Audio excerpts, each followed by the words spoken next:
Hello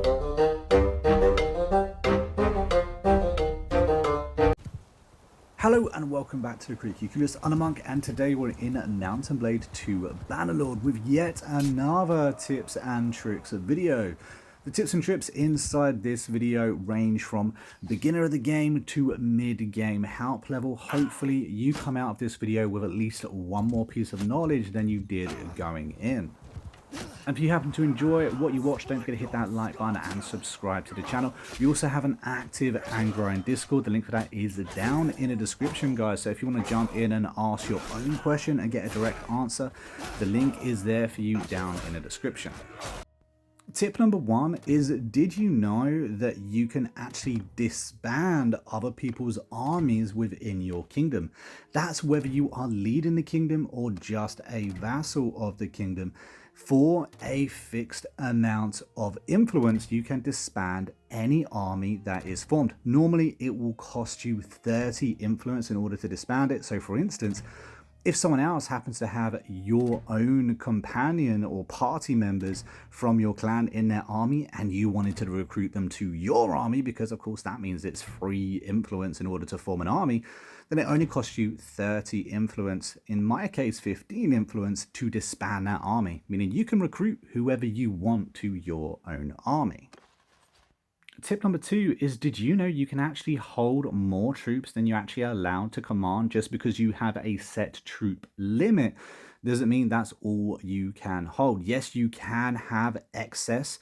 However, it does mean that those troops, those extra troops, will desert as days go on. Personally though, I do use this tip if I ever need to quickly grab a battle and I'm outnumbered. I will pick up those extra troops just for that single battle. Tip number 3 is, have you ever wondered how you actually earn experience for any given skill? Well, the game actually tells you exactly how to earn experience on every single skill in a game. All you have to do is click this little button right up here, and it will then provide you of how to learn that skill. It will tell you exactly how to do it, but all of them are completely different. Some of them aren't as obvious as you might have thought, but like I said, all you have to do is click the little button top right, and it will give you the information of how to learn that skill. The game doesn't do a very good job of actually showing you this, so here you go. Tip number 4 is, have you ever wondered why aren't you making more heirs? How come you're not having more babies? You've already done the bit, you've already got married.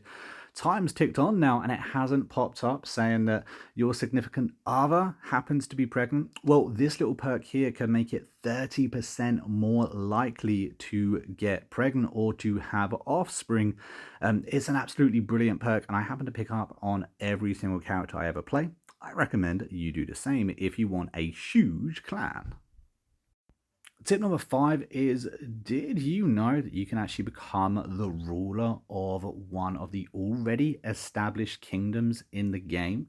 Now, it's a rarity and it isn't exactly easy or quick to achieve, but as you can see, I am now the ruling clan of Valandia. All I had to do was wait out the current ruler or the old ruler, wait for them to die either on the battlefield or of old age, and then the ruling party will get voted in, or the next ruling party will get voted in. Now, this is normally based on influence, so the more influence you actually have, the more likelihood of you being voted in as its new leader. It does take a little bit of time, but like I said, if you have the most influence in the game, then this will happen, and yeah, you will be the new ruling party of a kingdom.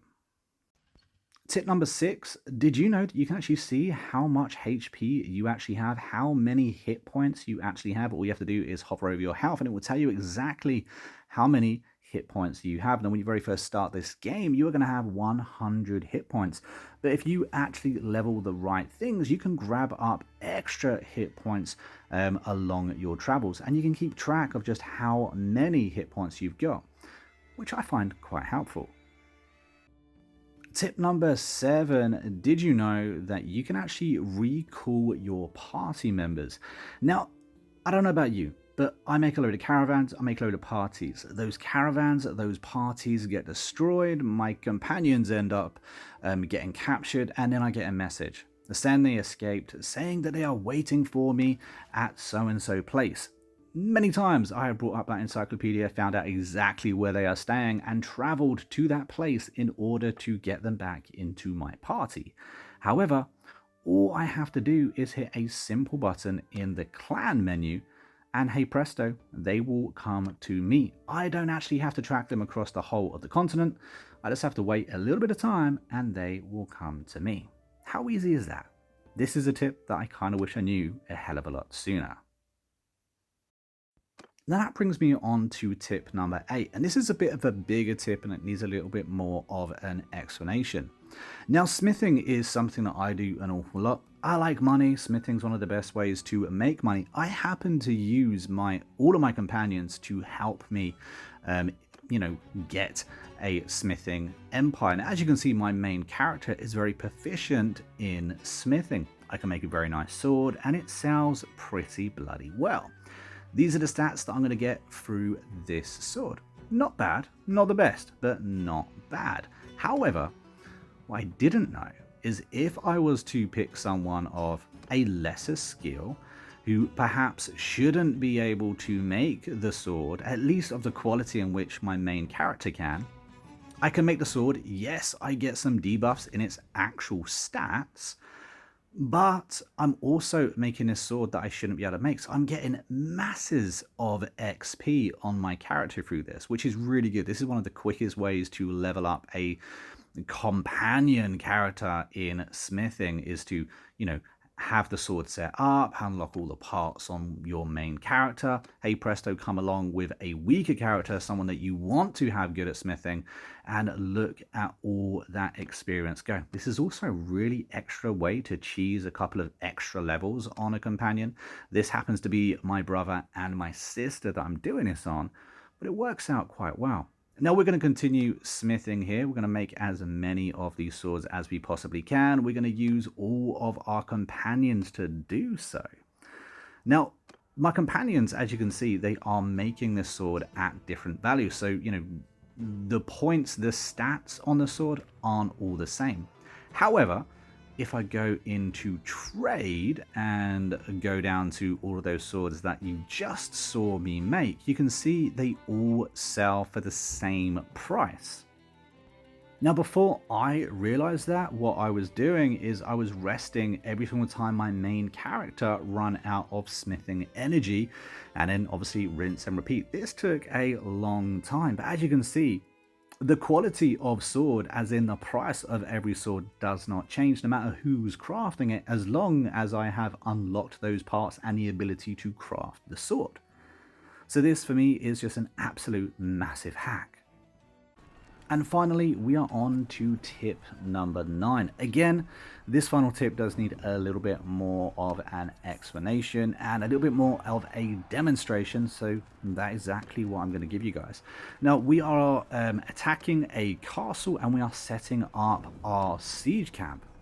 Now, as we all know, and it's probably experienced, when you go to make a siege weapon, be it a catapult, a ballistic, or a trebuchet, it normally gets taken out by the enemy. In fact, it can take a long time for you to earn enough experience to actually make one quick enough and make another one quick enough in order to have 2 or 3 weapons, siege weapons at a time. Stop there.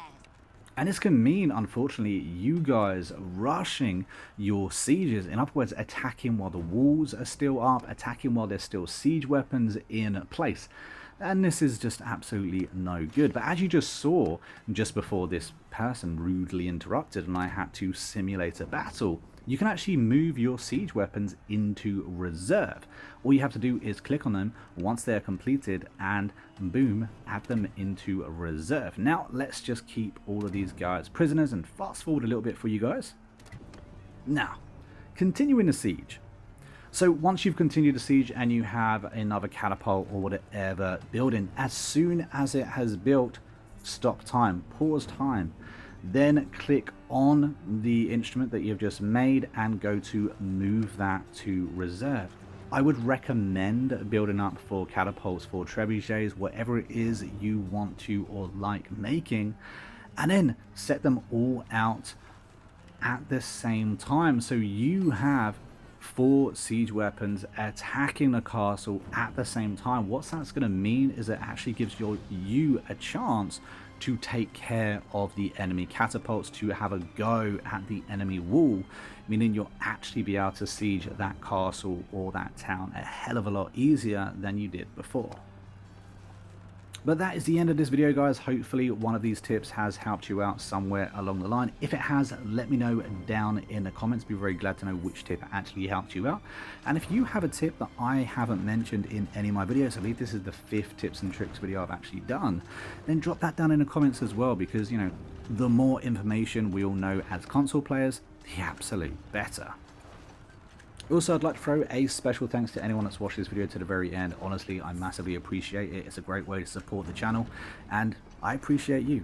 But anyway, until next time, I've been a monk, we've been Critically Clueless, and I will see you in the next video real soon. Until then, take it easy and happy gaming.